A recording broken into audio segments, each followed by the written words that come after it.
Supongo que la mayoría, por no decir todas las personas que estáis aquí, sois anticapitalistas. Permitidme que subraye que no es lo mismo ser anticapitalista que ser antineoliberal. Uno puede rechazar el neoliberalismo por entender que es una versión extrema e indeseable del capitalismo, pero aceptar la lógica de fondo de este último. Creo que lo que corresponde ante semejante escenario mental es ser al mismo tiempo anticapitalista y antineoliberal. En el mundo anarquista libertario, la principal concreción orgánica de una propuesta anticapitalista en términos históricos es lo que llamamos el anarcosindicalismo. Los anarquistas no están contra la organización, están contra las formas coactivas o coercitivas de organización, lo cual es distinto. Las cosas como fueren, creo yo que un trabajador en general, un sindicalista en particular, debe hacerse tres grandes preguntas. La primera es la relativa a cómo trabajamos. Las palabras alienación y explotación han desaparecido llamativamente del discurso de las cúpulas de los dos sindicatos mayoritarios españoles, cuando definen y poderosamente nuestra vida cotidiana dentro y fuera de los centros de trabajo. La segunda pregunta nos inquiere por el ¿para quién trabajamos? Esta era la pregunta principal que se hacían los trabajadores de la CNT y de la UGT antes de 1936, cuando su designio mayor, evidentísimo, era dejar atrás el capitalismo. Pareciera como si a los ojos de las cúpulas de esos dos sindicatos mayoritarios que acabo de mencionar, el capitalismo fuese, en cambio, el aire en el que inexorablemente tenemos que movernos. La tercera y última pregunta plantea qué hacemos, qué bienes generamos, qué servicios dispensamos. No vaya a ser, y por ejemplo, que lo que hacemos hoy ponga en un brete los derechos de los integrantes de las generaciones venideras. La tercera palabra importante es la palabra democracia. Me parece que es sencillo enunciar cuáles son los términos de la crítica libertaria, y no solo libertaria, de la pseudodemocracia liberal. Lo hago así.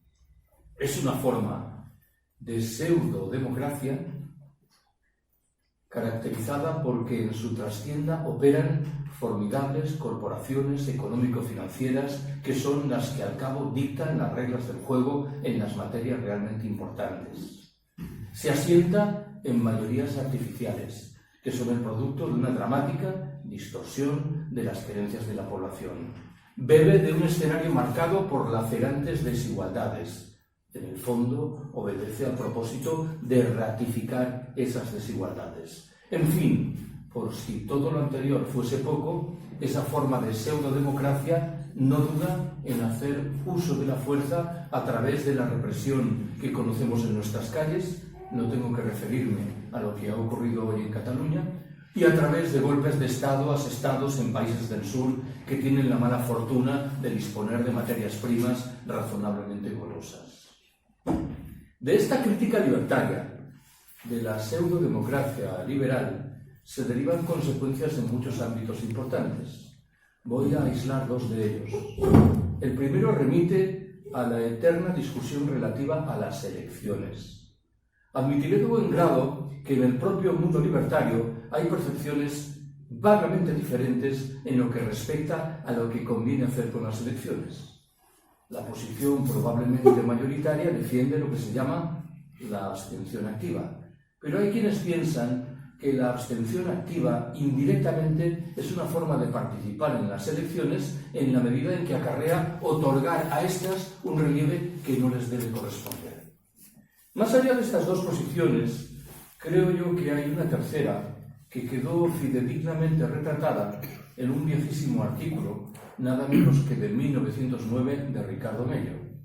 Yo interpreto que en ese artículo Mella nos estaba diciendo: si queréis acudir a votar, hacedlo.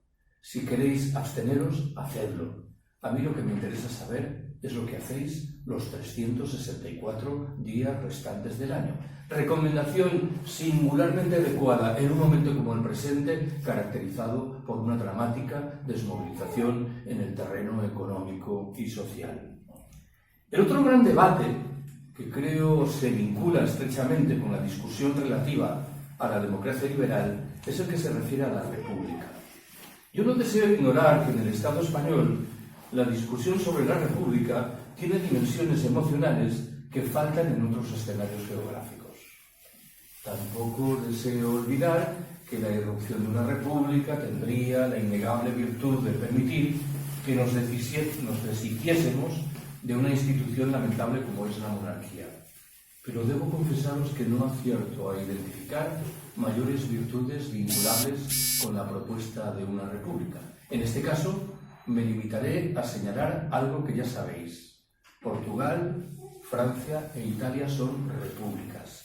No creo que su panorama político, económico y social sea ni mejor ni peor que el nuestro. Algo que me invita a concluir que ninguna de las discusiones realmente importantes pasa por esta.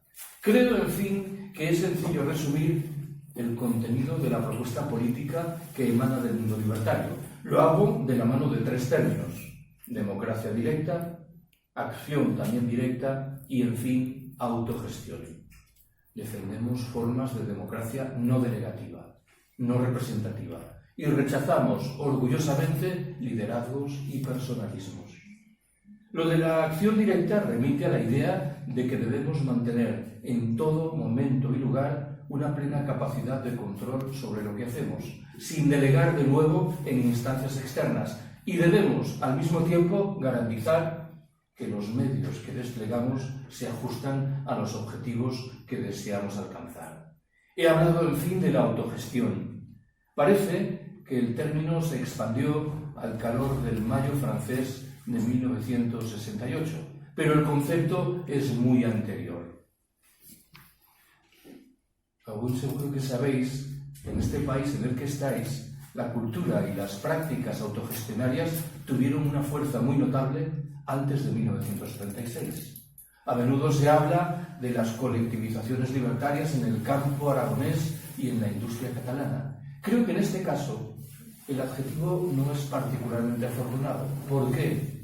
Porque en esas colectivizaciones se dieron citas muchos militantes de la UGT socialista, algo que me interesa subrayar para llamar la atención sobre el hecho de que las prácticas autogestionarias rompían las fronteras del propio mundo anarquista libertario.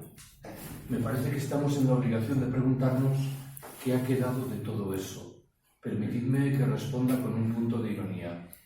Los dos sindicatos mayoritarios españoles, con centenares de miles de afiliados, con recursos económicos razonablemente importantes, ¿qué tipo de proyecto autogestionario han sido capaces de sacar adelante en el transcurso de los 40 últimos años? Una modestísima agencia de viajes, algo que me temo retrata cabalmente la deriva de buena parte del movimiento obrero español. La cuarta palabra que quiero recuperar es la palabra Estado. Si aceptamos con Marx, y parece que tenemos que hacerlo, que el Estado es un aparato al servicio de la clase dominante, estaremos en la obligación de preguntarnos por los muy diferentes mecanismos que esa clase emplea para ratificar su dominación. Me preocupa más, mucho más, sin embargo, el segundo reto, que bebe de una excelsa superstición, la de que el Estado es, en esencia, una institución que nos protege. Al efecto, creo que bastaría con que recordase la dimensión represivo, militar, policial, burocrático, carcelaria, autoritaria, propia de la institución Estado. Pero asumiré de buen grado que el principal debate en que se vuelca esta discusión es el relativo a los llamados estados del bienestar. No sé si habéis pensado alguna vez en esta curiosa expresión, estado del bienestar, que embellece gratuitamente la realidad correspondiente. De nuevo, me parece que es sencillo enunciar los términos de la crítica libertaria de los estados del bienestar. Lo hago así. son formas de organización económica y social propias del capitalismo y desconocidas por completo lejos de este. Dificultan hasta extremos inimaginables el despliegue de prácticas de autogestión desde abajo.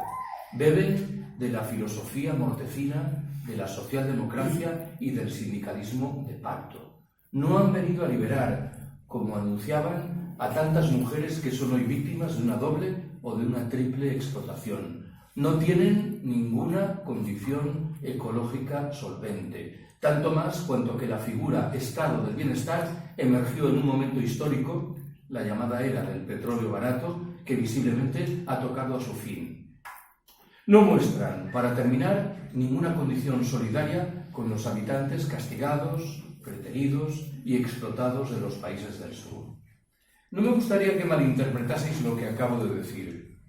Yo no le estoy pidiendo a una anciana que renuncie a la pensión que recibe o a la atención que merece en un ambulatorio de la Seguridad Social.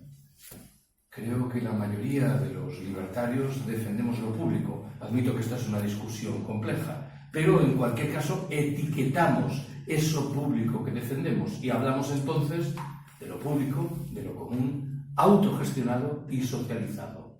Lo digo de una manera diferente. Hace unos años se produjeron movilizaciones estudiantiles en repulsa, si no mal recuerdo, de la LOE, de la Ley Orgánica de Educación. Cuantas veces tuve la oportunidad, al calor de esas movilizaciones defendí una enseñanza pública, universal, gratuita, laica. Cuando yo era un joven estudiante universitario, hace bastante tiempo, criticábamos agriamente la enseñanza pública porque entendíamos que era un mecanismo central de reproducción de la lógica del capital. Y ojo, que no íbamos desencaminados. Quien piense que la enseñanza pública nada tiene que ver con la entronización de la lógica de la productividad, de la competitividad y del consumo, le está dando visiblemente la espalda a la realidad. ¿Qué es lo que ha ocurrido en las últimas décadas? Lo que ha sucedido es que hemos ido retrocediendo de manera tan dramática que en un momento determinado, cargados de respetable razón, decidimos cavar una trinchera y salir en defensa de la enseñanza pública. Bien está que lo hagamos. Repito, sin embargo, que tendremos que etiquetar esa defensa y hablar de lo público autogestionado o socializado. Lo público por sí solo no es garantía de nada o es garantía de muy poco.